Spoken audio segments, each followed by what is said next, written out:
तो दोस्तों, आप सभी का मेरे इस चैनल पर हार्दिक स्वागत और अभिनंदन है। आज हम लोग लाभ हानि के प्रश्नों को आगे बढ़ा रहे हैं। यह प्रतिशतता से जुड़ा हुआ प्रश्न है। ठीक है, यहाँ पर मैं आप लोगों को फिर से एक बार थोड़ा रिवाइज करा देता हूँ। लाभ और हानि के प्रश्न हम बना रहे हैं। क्या कर रहे हैं? लाभ और हानि के प्रश्न बना रहे हैं। ठीक है, लाभ और हानि में मैं आप लोगों को 2-3 बेसिक कॉन्सेप्ट्स बताया था, उसको मैं फिर से आपको बता देता हूँ। लाभ किस कंडीशन में होगा? जब कोई वस्तु खरीद कर हम बेचेंगे। और कब कितने बेचेंगे? अधिक दर पर जब बेचेंगे। ठीक है, और हानि कब होता है? जब हम क्या करते हैं, किसी वस्तु को खरीदे गए मूल्य से भी कम दर पर अगर हम बेचते हैं, कम मूल्य पर बेचते हैं, उस परिस्थिति में हमें हानि होती है। ठीक है, इस प्रश्न को बनाने के लिए मैं आप लोगों को पहले बता चुका हूँ कि आपको एक दुकानदार की भांति सोचना है। ठीक है, जब कोई वस्तु आप खरीदेंगे तभी तो आप उसको बेचेंगे, है ना। यानी आपका यहाँ पर बेस क्या रहता है? हमेशा बेस आपका क्रय मूल्य होता है, खरीदा गया मूल्य रहता है।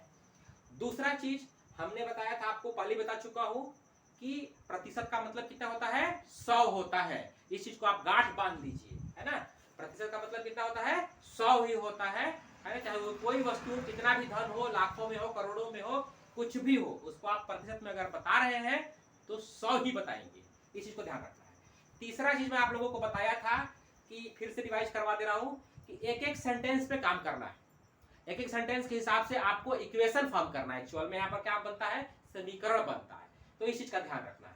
ठीक है, तो चलिए बिना समय गंवाए हुए प्रश्न को बनाना शुरू करते हैं। आप लोगों से विनम्र निवेदन है कि आप लोग पूरा वीडियो धैर्य से देखिए, है ना, तभी आपको समझ में आएगा, है ना। इससे आसान आपको कोई किसी प्लेटफॉर्म पर नहीं मिलेगा, कोई आसान विधि। तो चलिए शुरू करते हैं। जब कोई वस्तु कम या अधिक में बेची जाए, ये वाली टाइप है आज हमारा, टाइप 4 है। एक व्यक्ति अपना सामान 10% लाभ पर बेचता है। बेचता है मतलब बेचा। बेचता है मतलब क्या कर दिया भाई? बेच दिया, है ना, बेचा। लेकिन प्रॉफिट लिया हो, क्या किया? 10% लाभ पर। कितना प्रतिशत लाभ पर? 10% लाभ पर। ठीक है, तो हमें क्या करना है? हमें यहाँ पर ये करना है कि खरीदा कितना में होगा। हमको जब तक हमको खरीदा, जब तक हम वस्तु खरीदेंगे नहीं, उसको बेचेंगे कैसे? सिंपल सा लॉजिक है। तो हम उसको खरीदेंगे 100% में। कितना में खरीदेंगे? 100% में, है ना। तो बेचा कितना में भाई वो? तो उसका बेचा हो जाएगा 110%। क्योंकि उसने प्रॉफिट लिया है, क्योंकि उसने लाभ लिया है, फायदा लिया है। फायदा लेंगे तो हम अपने फायदे को उसमें प्लस करके ही बेचेंगे। ठीक है, आगे चलते हैं। ये हमारा सेंटेंस यहाँ पर कंप्लीट हो गया। तो उसने बेचा 110% पे। ठीक है, यहाँ तक कोई कंफ्यूजन नहीं है। आगे चलते हैं। यदि वह 15% लाभ पर बेचता, कितना में बेचता? 15% लाभ पर बेचता। अब बताइए भाई, अगर वो 15% लाभ में बेचता तो कितना में बेचता? 115% में बेचता। क्या करता वो?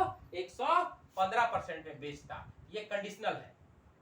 अरे बात समझ में, तो उसे 200 रुपए अधिक मिलते। मतलब यहां पर इन दोनों के बीच का जो डिफरेंस है वो कितना रुपया है? 200 रुपए है। यानी 110 और 115% के बीच का डिफरेंस कितना है? मात्र 200 रुपए है। ये आपका इक्वेशन यहाँ पर फॉर्म हो जाता है। ठीक है, ये बन जाता है 115 में से आप 110 घटा दीजिए, ये आपका बचेगा 5%। 5% बराबर 200। ये आपका आ गया। ठीक है, 5% बराबर 200 आ गया। जब आपका 5% बराबर 200 आ गया दोस्तों, तो आप 100% का मान आसानी से निकाल सकते हैं। ठीक है, चलिए इसको यहीं पर सॉल्व करते हैं। बटा लगाएंगे, बड़ी कर लिया है ना। आंसर और काट सकते हैं, हर और हर को काट सकते हैं। 5 से कट जाएगा, 5 एकम 5, 5 चौका 20 और ये 0। इस प्रकार से हमारा बचता है 1/100 बराबर 40/x, है ना। इसको आप अगर क्रॉस मल्टीप्लाई करते हैं तो आपको मिलता है x बराबर 4000 रुपए। तो दोस्तों, ये मेरा ट्रिक कैसा लगा आप लोग अवश्य बताइएगा। चलिए अब हम आगे इसी टाइप का एक और प्रश्न देखते हैं। चलिए दोस्तों, अब मैं इस टाइप का दूसरा प्रश्न लेकर उपस्थित हूं। चलिए बिना समय गवाए हम इस प्रश्न को हल करते हैं। राम और रहीम ने समान मूल्य पर एक एक गाय खरीदा। ठीक है, तो कितने में खरीदा भाई नहीं पता, तो हमको क्या करना है, खरीदा बराबर 100%, क्या मान लेना है 100%। ठीक है, राम ने अपनी गाय 20% लाभ पर और रहीम ने अपनी गाय 25% हानि पर बेच दिया, यानी राम ने बेचा, कितने में बेचा, 20% के लाभ पर, तो कितने में बेचा होगा, 100% में उसने खरीदा है, 20% का उसने प्रॉफिट लिया है, यानी 120% तो उसने बेच दिया। तथा रहीम ने अपनी गाय 25% हानि पर, कितना, 25% हानि पर, 100% में भी उसने भी 100% में ही खरीदा है।